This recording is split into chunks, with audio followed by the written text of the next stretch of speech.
knowing what's gonna happen. I like making memories. Sometimes I do all this crazy around my colleagues just so that they can tell their friends I did it. But rather than talk about myself, just briefly, I want to just talk about my genre. Stand-up comedy is an incredibly American genre. I don't think any other country could produce this many comedians. And unbeknownst to many people in this audience, I don't think there's opinion that it exists in this country that is not represented in a comedy club by somebody. Each and every one of you has a champion in the room. We watch you guys fight, but when we're together, we talk it out. I know comics that are very racist. And I watch them on stage, and everyone's laughing, and I'm like, that mother means that.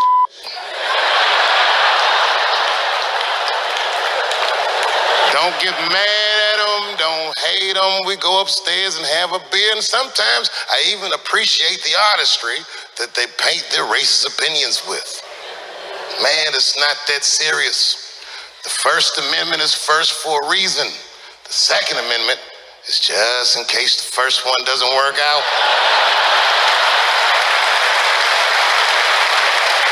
We gotta let some air out of the ball, man. The country's getting a little tight. It doesn't feel like it's ever felt in my lifetime.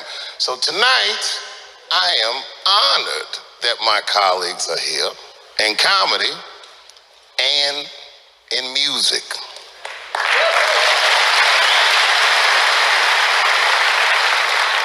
And I want everyone in America right now to look at me.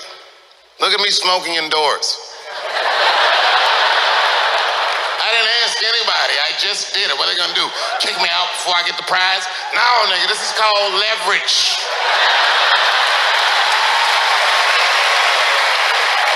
The thing that I liked best about tonight was that I saw so many people from different parts of my life, like friends that I grew up with here in DC, friends of mine from Ohio then and now, friends of mine from comedy clubs, all the musicians that blew my mind. You guys have no idea how you inspired me. I want to give a special shout out to my OG, Tony Woods. Miles Davis has a quote. It's one of my favorite. Miles Davis said so much cool but one of the things he said I always loved, he said, it took me years to learn how to play like myself. You know, he would watch other musicians and he would try to play like Dizzy or Bird, all the guys who were great. Tony Woods was my Dizzy and Bird. If I was a Miles, I was trying to play like you. You were the first person I ever saw do it absolutely right. You were fearless and you told the truth. There's something so true about this genre, when done correctly, that I will fight anybody that gets a true practitioner of this art form's way, because I know you're wrong. This is the truth. And you are obstructing it. I'm not talking about the content, I'm talking about the art form. Do you understand? Do we have an agreement? And what I really wanted to say tonight, and I'm glad I get the platform to do it, I'm gay. I am gay, and I can't wait to see what this does for my career, being gay like this. So many special shout outs. One of the main architects of the comeback of the century, my brother and my mentor, the mighty Stan Lathan.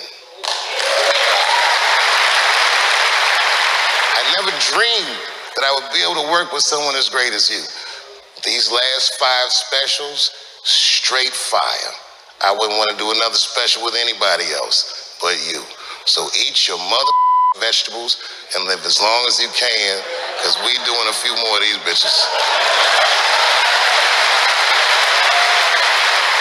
Neil Brennan, your speech made me cry, because it reminded me of all those hard days of work and all that money I never got for it.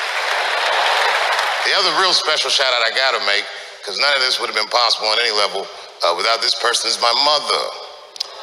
Mom. My mother. Mom. You have no idea what I put this woman through.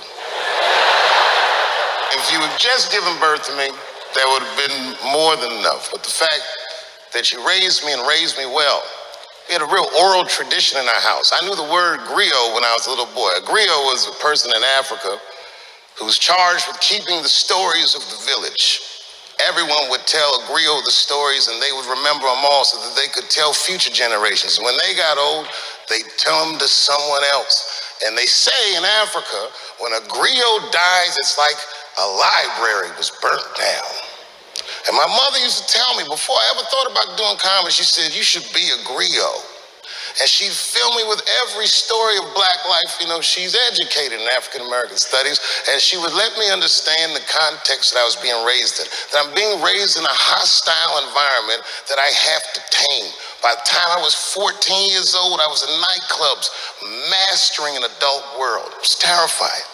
The crack epidemic was going on, and my mother would hear gunshots outside and be scared to death. Maybe it's my son. But early in my career, if you remember, Mom, you used to sit in the club with me. She'd do a full day of work. You'd be back there falling asleep, just waiting for me to go on. She would watch my show every night. Do you know how long that car ride is home?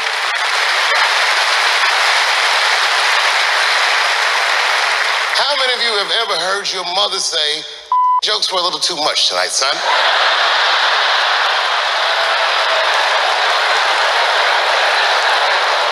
I was a soft kid. I was sensitive, I'd cry easy, and I would be scared to fist fight. And my mother used to tell me this thing, I don't even know if you remember, but you said this to me more than once. You said, son, sometimes you have to be a lion so you can be the lamb you really are. I talk this like a lion. I'm not afraid of any of you. When it comes word to word, I will gab with the best of them, just so I can chill and be me. And that's why I love my art form, because I understand every practitioner of it. Whether I agree with them or not, I know where they're coming from. They want to be heard. They got something to say. There's something they notice. They just want to be understood. Love this genre. It saved my life. So tonight, Mom, I would like to honor you in a very special way that I cannot do on my own. But because now I'm a man with great and influential friends, I'd like to ask my man Thundercat to come out on the stage. Thundercat, the mighty Mos Def. Washington, D.C., thank you very much for giving me a home and a place to start. Today is officially Dave Chappelle Day in Washington, D.C. The mayor declared it last night. So, in the future, on Dave Chappelle Day, I ask everyone who wishes to celebrate it to make one incredible memory for themselves and or somebody else. Thank you very much. Good night.